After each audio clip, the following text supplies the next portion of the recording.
Հիմա լսվում է այսպես, հա։ Բարև ձեզ, շատ հաճելի է ձեզ բոլորին տեսնել։ Եվ այսօրվա ասուլիսը ուզում եմ սկսել մի հայտարարությամբ, որը կարող է մի քիչ սենսացիոն ձեզ համար հնչի, բայց ես պետք է հայտարարեմ, որ ես լիովին համաձայն եմ Նիկոլ Փաշինյանի մի հայտարարության հետ, որ ինքը երեկ արել է։ Ուրեմն նա երեկ բառացորեն ելույթ ունենալով ազգային ժողովում բառացորեն ասաց, որ այդ հրապարակումներից հետո այլևս չի հրավիրում նախագահներին բանավեճի, որովհետև ինչպես ինքը արտահայտվեց, էլ բանավիճելու բան չկա։ Դուք բոլորդ դրան ականատես եք եղել, բայց ամենահետաքրքիրը այն է, որ կանխատեսում մենք արել ենք, մասնավորապես Լևոն Տեր-Պետրոսյանը, եթե հիշում եք, հենց այդ էր ասում էր հրապարակի փաստաթղթերը եւ բանավեճի թեման կսպառվի։ Այսինքն այստեղ ոնց որ գալիս ենք համազգային կոնսենսուսի, որ բանավեճ այլևս չի կարող լինել, որովհետեւ հնարավոր չի բանավիճել փաստերի, ապացույցների իսկության շուրջ։ Ուրեմն այսքանը կոնսենսուսի մասով, հիմա անցնենք հակամարտության շրջանը։ Գիտեք, իրականում իհարկե բանավեճ այլևս անիմաստ է, բայց շատ իմաստալից է տալ լրջագույն, ես կասեի պատմական գնահատականներ եւ եզրակացություններ, որովհետեւ այդ հրապարակումը պատմական փաստ է, որը բացահայտում է շատ լուրջ իրողություններ եւ մեր ժողովրդին թույլ է տալիս հասկանալ, թե մեր երկրի ղեկավարները տարբեր ժամանակաշրջաններում ինչով են զբաղված եղել, ինչպես են վարվել։ Ճիշտ է, պետք է ասել, որ ինչպես միշտ Փաշինյանի արածը թերի է, մասնավորապես ամենակարևոր մեր պահանջը եղել է, որ ինքը հրապարակի ոչ միայն Մինսկի խմբի կարգավորման առաջարկությունները, այլ նաև մեր հայկական դիվանագիտության պատասխանները այդ առաջարկներին, որովհետև դա է կարևոր։ Կարևոր է, թե եթե դու ստանում ես կարգավորման առաջարկ, դու ունես 3 ճանապարհ, դու ունես ճանապարհ գնալու պատերազմի, դու ունես ճանապարհ գնալու խաղաղության եւ ունես ճանապարհ գնալու բանակցությունների շարունակության։ Եվ ահա մենք հիմա նաև կվերլուծենք, թե ով ինչ ճանապարհ է ընտրել հայ ղեկավարներից, բայց գլխավոր երկու թեման, որոնց ես ուզում եմ անդրադառնալ ասուլիսին, դա հետեւյալն է։ Առաջինը 2019 թվականի հրապարակված պլանը եւ երկրորդը Նիկոլ Փաշինյանի պատասխանը այդ պլանին։ Այս երկու թեմաները։ Եվ ես պնդում եմ հիմա պատասխանատու լավ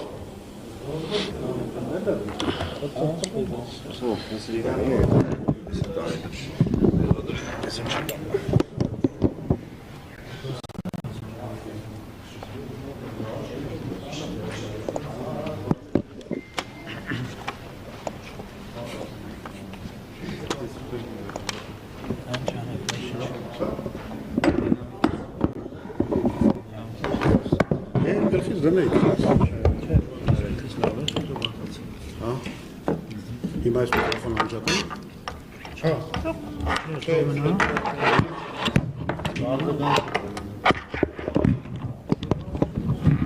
Դեպ միկրոֆոն կա, որ հարցերի համար, որ դա հնչի էլի, հա։ Շատ բարձր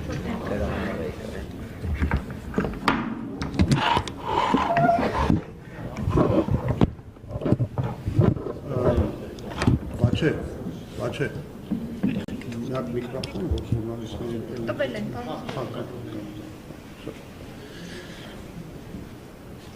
լավ, կներեք այս տեխնիկական թերացումների համար, կարծես ամեն ինչ ուղղված է հիմա, եւ ես կշարունակեմ ասուլիսը, եւ այսպես, ես հիմա պնդում եմ, որ այս հրապարակումները արդեն մաթեմատիկական ճշգրտությամբ ապացուցում են, որ Նիկոլ Փաշինյանը հրեշ է, հենց այս բառն եմ օգտագործում, հրեշ է, որը 2019 թվականի ապրիլին եւ հունիսին ստացել է կարգավորման պլան, իդեպ չգիտես ինչու ապրիլի պլանը չի հրապարակել, պլան, որը հաստատում է խաղաղություն եւ ապա շրջափակում, միջազգային խաղաղարար ուժերի տեղաբաշխում Արցախի ամբողջ պարագծով եւ նաեւ այն 5 շրջանում, որտեղից պիտի հայկական ուժերը դուրս գային, եւ մենք ստանում ենք խաղաղություն, պահպանելով ամբողջ Արցախը, Քելբաջարը եւ Լաչինը։ Բայց նա մերժել է այս պլանը եւ ընդհանրապես բանակցությունները այդ մերժումով մարտահրավեր է նետել ոչ միայն Ադրբեջանին, այլ նաեւ ամբողջ միջազգային հանրությանը եւ առաջին հերթին Մինսկի խմբի համանախագահ երկրներին, Միացյալ Նահանգներին, Ֆրանսիային եւ Ռուսաստանին։ Եվ ըստ էության նա լեգիտիմացրել է այս մերժումով, բանակցություններից հրաժարումով Ադրբեջանի ագրեսիան կամ պատերազմի վերսկսումը 2020 թվականին։ Արդյունքում նա ներքաշել է մեզ մի պատերազմի մեջ, որում մենք ունեցանք եւ Արցախի ոչնչացումը եւ 5000 մեր զինվորների կյանքի կորուստը եւ ավելի ծանր նաեւ հետևանքներ ունեցանք, մեր պետությունը այսօր այնքան վնասված է եւ այնքան թուլացած է, որ խոսքը գնում է արդեն նրա գոյատևման մասին։ Ուրեմն սրանով այս հրապարակումներով ես ուզում եմ որ ֆիքսվի, այս հրապարակումներով պարզվեց, որ կնիքով պարզվեց։ Այս ինչ որ միկրոֆոն ամբոստացավ, նա տեսեք։ Չէ, ABC-ին չպետք է բոմբոստանալ, ինքը սկզբունքորեն պետք է դեմ չլներ իմ ասածին։ Հա։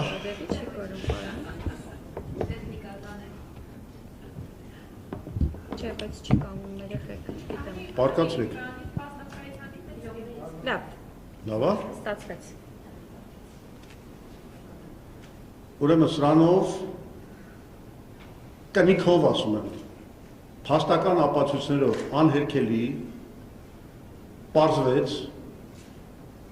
որ ուրեմն այս ամբողջ հետևանքները Հայաստանի աղետալի թուլացումը, Արցախի կորուստը, 5000 զինվորների մահը, ամբողջությամբ եւ բացի դրանից այս կապիտուլյացիայի սողացող եւ բայց չդադարող այս ամբողջ գործընթացը ամբողջությամբ Նիկոլ Փաշինյանի խղճի վրա է։ Հիմա այս հայտարարությունը անելուց հետո ես ուզում եմ ավելի մանրամասն անդրադառնալ եւ կարծում եմ սա շատ կարեւոր է մեր հանրության համար երկու, ինչպես ասացի, թեմայի։ Մեկը ինչ էր այս պլանը, եկեք մանրամասն, ես չգիտեմ դուք ուշադիր կարդացել եք այդ պլանը, թե չէ, բայց այդ շատ կարևոր բան է, բացահայտում է։ Եվ այսպես, ինչն էր 2019 թվականի հունիսի պլանի ամբողջ էությունը։ Փաստորեն ամբողջ կարգավորման գործընթացը բաժանվում էր երկու էտապի, երկու փուլի։ Առաջին փուլը լինելու էր փոխհամաձայնված արդեն եւ իրականացվելիք քայլերի իրականացման փուլ։ Այդ քայլերը ինչ էին նախատեսում։ Ուրեմն 5 շրջանների վերադարձ Ադրբեջանին, խոսքը Զանգելան, Ղուբատլի, Ֆիզուլի, Ջաբրայիլ եւ Աղդամ շրջանների վերադարձ Ադրբեջանին, բայց միայն այն բանից հետո, երբ Արցախի, Քելբաջարի, Լաչինի, Պարագծով եւ այդ 5 շրջաններում տեղակայվում են միջազգային խաղաղարար ուժեր։ Շատ կարևոր հանգամանք է։ Այսինքն անգամ դա 20 թվականին նման չէր լինելու, ոնց որ ռուսական խաղարար ուժերը մտան Լեռնային Ղարաբաղ, ոչ, նրանք մտնելու են այդ հանձնվող 5 շրջան։ Եվ շրջապատում են ամբողջ պարագծով Արցախը։ Այս 5 շրջանները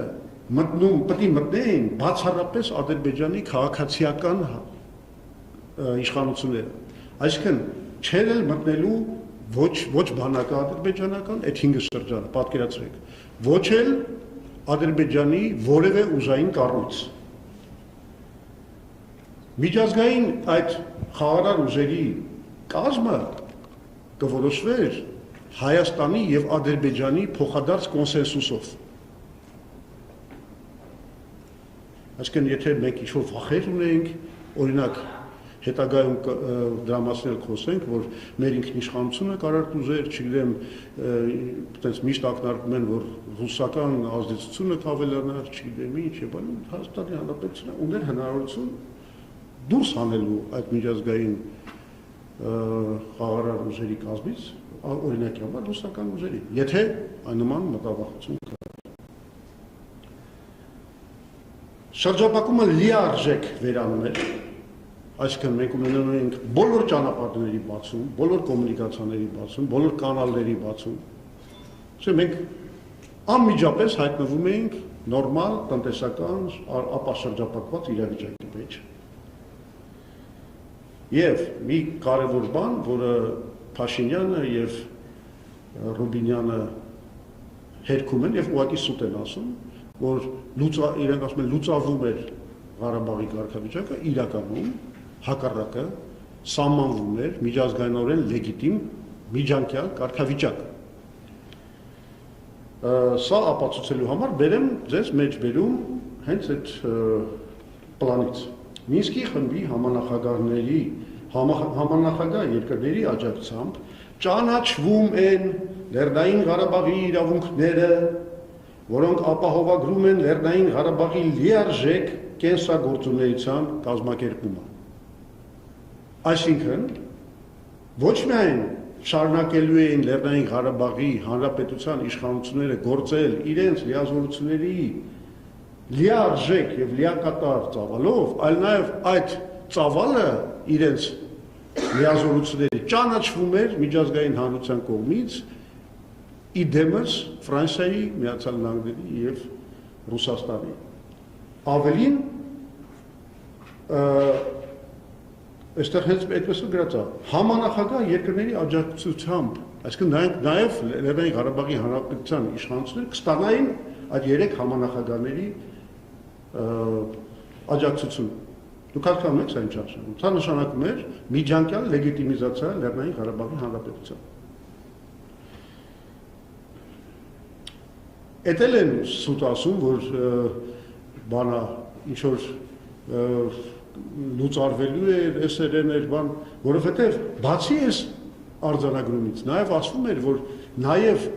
միջպետական, միջկառավարական համաձայնագրով կմասնավորեցվեն, будут детализированы, ուրեմն բոլոր լիազորությունները, որ Լեռնային Ղարաբաղի հանրապետության կառավարությունը ունեցել է։ Մյուս կետը, որը ուղղակի ապշեցուցիչ է, Լեռնային Ղարաբաղի անվտանգությունը ապահովելու էր մի քանի երաշխիքներով։ Մեկը Լեռնային Ղարաբաղի դեմ Ադրբեջանի կողմից ուժիչ կիրառման պարտավորությամբ, սա շատ կարևոր հանգամանք է, որովհետև Ադրբեջանը թղթի վրա ստորագրությունը դրելով հրաժարվելու էր ՄԱԿ-ի կանոնադրության 51-րդ հոդվածի այդ լիազորությունից իր տարածքում ռազմական գործողություն անցկացնելուց, որը այսպես Ադրբեջանը միշտ մեջ բերում էր եւ դրա մասին էր խոսում եւ այլն, սրանից հրաժարվելու էր։ Ադրբեջանը ընդունել էր, որ ինքը իրավունք չունի Լեռնային Ղարաբաղի դեմ ռազմական որևէ գործողություն կատարել։ Բայց սա քիչ է, ավելի ապշեցուցիչ բաներ կան։ Ուրեմն Լեռնային Ղարաբաղի անվտանգության երաշխավորը էին ճանաչվում եւ դառնում Հայաստանը, Դենց էլ գրած է, հաշվի առնելով Հայաստանի հատուկ կապերը Լեռնային Ղարաբաղի հետ։ Այսինքն Լեռնային Հայաստանը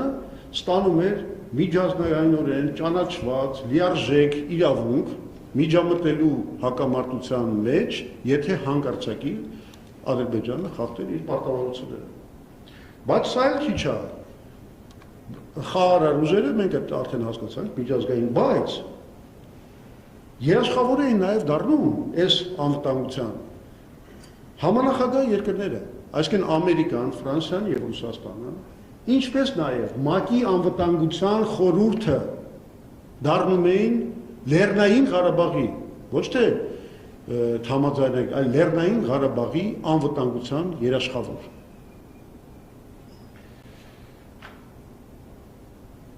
Հիմա նայեք,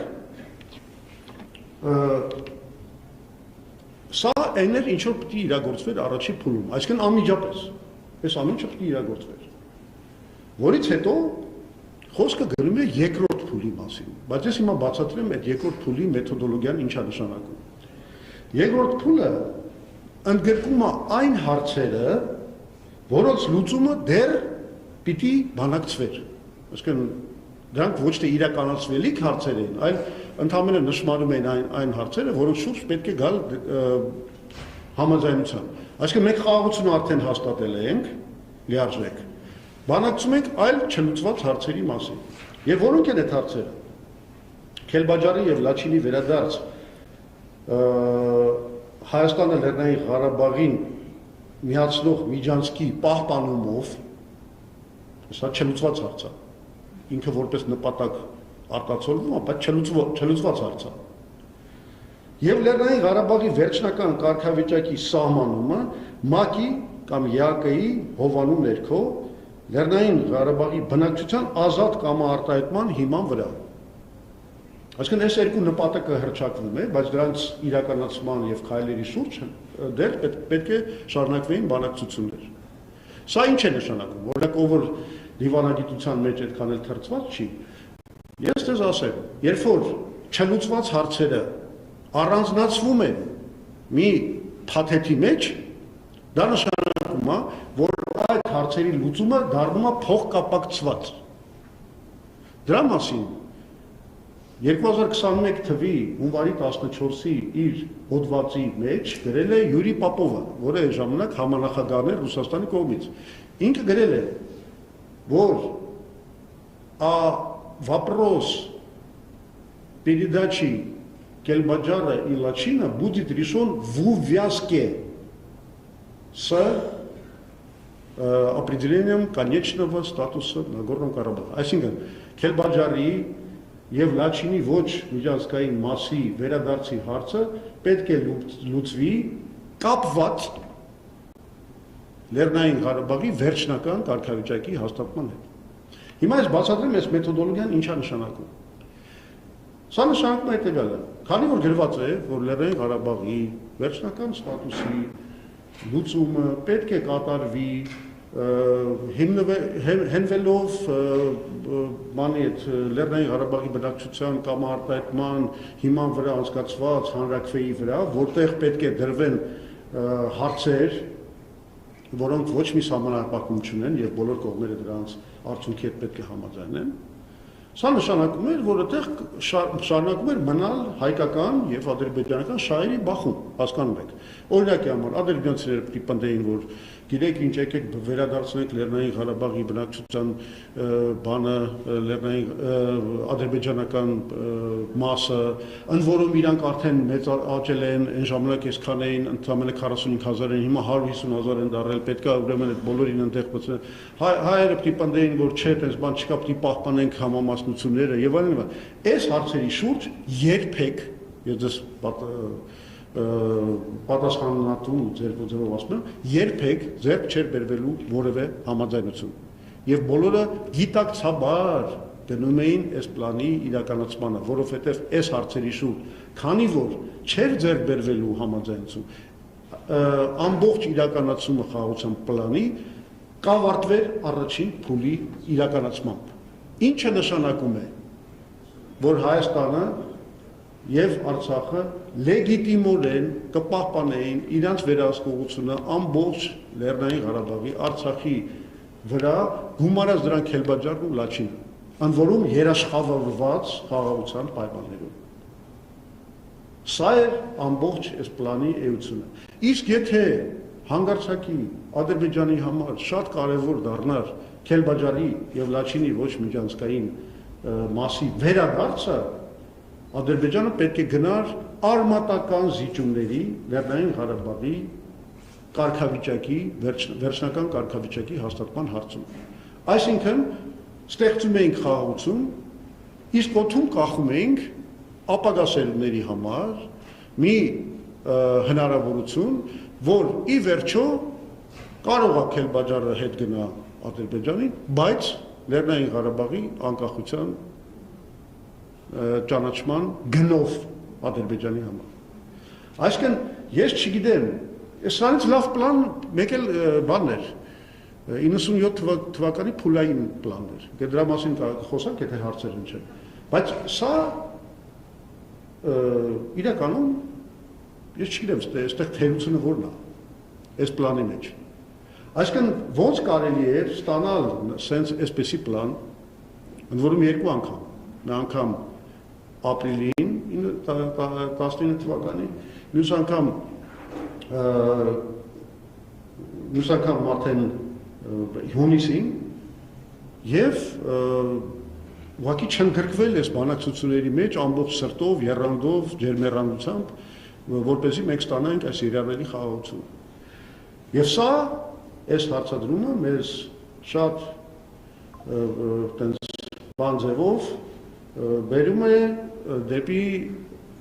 երկրորդ հարցը, թե ինչ է եղել այս պլանի Նիկոլ Փաշինյանի շատ սահուն ձևով մենք գալիս ենք այս հարցին։ Ինչ է եղել Նիկոլ Փաշինյանի պատասխանը այս պլանին։ Ուրեմն նախ եւ առաջ արձանագրենք, որ Նիկոլ Փաշինյանը իր պատասխանը չի հրապարակել։ Չի հրապարակել։ Ինչպես նաեւ ի դեպ չի հրապարակել Լևոն Տեր-Պետրոսյանի պատասխանները, չի հրապարակել Ռոբերտ Քոչարյանի պատասխանները Մինսկի խմբի համանախագահության առճակներին, չի նաև հրապարակել Սերժ Սարգսյանի պատասխանները բացառությամբ իր դիմումին Պուտինին, գիտեք, երկու հատ նամակ է հրապարակել, եւ բնականաբար չի հրապարակել Նիկոլ Փաշինյանի պատասխանը։ Մենք հարցա չի առաջանում։ Քեզ եկել է 2019 թվականին սենց փաստաթուղթ։ Խաղաղություն, Ղարաբաղի դե ֆակտո անկախություն եւ դուք վազեիք ես բանակցելու։ Դու ինչ ես պատասխանում։ Դու 3 տարբերակ, ես արդեն ասացի, 3 տարբերակ ունեիր։ Կամ պիտի անմիջապես սրանից բռնվեիր, գնայիր խաղաղության հասնելու նպատակին։ Իսկ ես հիմա ապացույցներ կբերեմ, որ Ալիևը համաձայն էր։ Ես այդ ապացույցներն էլ կբերեմ։ Երկրորդ տարբերակը գոնե շարունակեիր բանակցել, ասեր լավ, այս պլանը ունի խնդիրներ, ես առաջարկում եմ այսպիսի փոփոխություններ, եւ երրորդ տարբերակը դա պատերազմի տարբերակն է, երբ որ դու ոչ մի բան չես պատասխանում։ Դու թքում ես միջազգային հանրության ճակատին։ Ֆրանսիայի, Ամերիկայի, Ռուսաստանի ճակատին ես թքում։ Ամբողջ միջազգային հանրության առաջ։ Դու չես պատասխանում այս պլանին։ Հիմա այս առումով մենք հələ որոշակի պատասխան չունենք, չէ՞, որովհետև Ռուբեն Ռուբինյանը ասում է, մենք ոչ թե մերժել ենք, մենք գտնվում ենք գնահատման փուլում։ Փաշինյանն էլ է նման մի բան ասում է, մենք ուսումնասիրում ենք այդ բանը առաջարկը։ Հիմա որ դուք հասկանաք այդ ասածների աբսուրդը, ես ձեզ ուզում եմ պարզ փաստի առաջ դնել։ Հայաստանը ստանում է այդ առաջարկները 2019 թվականի ապրիլին եւ հունիսին եւ մինչեւ ընդհուպ 2020 թվականի սեպտեմբերի 27-ը, երբ Ադրբեջանը հարձակվեց Հայաստանի վրա եւ Ղարաբաղի վրա, գտնվում է գնահատման փուլի մեջ։ Պատասխան չի տալիս։ Այսինքն ինչքան ժամանակ է պետք, որ դու պատասխանես այս առաջարկներին։ Ես այս հարցը իզուր չեմ տվել, մի հատ պատմական օրինակ եմ ուզում բերեմ։ Գիտեք, որ ասենք 1904 թվականի ռուս-ճապոնական պատերազմը սկսել այն պատճառով, որ Նիկոլայ II-ը ժամանակ չի գտել Ճապոնիայի նոտաները եւ նամակները կարդալու համար։ 3 ամիս մարդիկ ուղարկել են ինչ-որ բաներ են, վեճեր են եղել, չի պատասխանել։ Մինչդեռ եթե պատասխաներ ու ինչ-որ ընդառաջ ինչ-որ քայլեր աներ, այդ պատերազմը չէր լինի։ Մի պատերազմ, որը այնքան խայտառակ պատերազմ դարավ Ռուսաստանի համար, որ սկսվեց առաջին ռուսական հեղափոխությունը, դրանից հետո կորուստներ, կորցրեցին Սախալինի կեսը եւ այլն եւ այլն։ Բայց այդ խայտառակությունից հնարավոր էր խուսափել, բայց Ռուսաստանը մեծ երկիր է, ինքը իրեն կարա թույլ տա նման կորուստներ։ Էլի սխալ էր, բայց կարա թույլ տա նման կորուստներ։ Ռուսաստանը չկործանվեց այդ պատերազմից։ Հայաստանը կործանվում է, Արցախը ոչնչացավ։ Նիկոլ Փաշինյանը չի պատասխանել, իսկ հիմա ես դες կապացեմ ավելի ճիշտ, ինքը պատասխանել է։ Ինքը չի պատասխանել դիվանագիտական խողովակներով։ Ինչպես մենք հասկանում ենք Փաշինյանի եւ Ռուբինյանի բացատրություններից։ Բայց ինքը պատասխանել է հրապարակային իր ելույթներով եւ քայլերով։ Այդ քրոնոլոգիան էլ ձեզ ասեմ։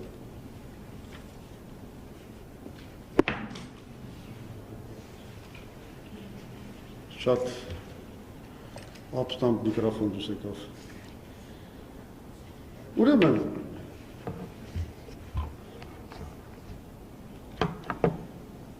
ասում եմ ձեզ, ավելի լավ էր ինքը պատասխաներ, քան չպատասխաներ։ Չպատասխանելը ամենասարսափելի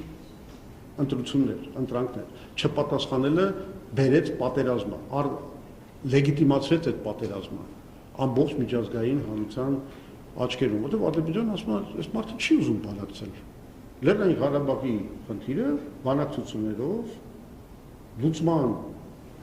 հնարավորություն չունի։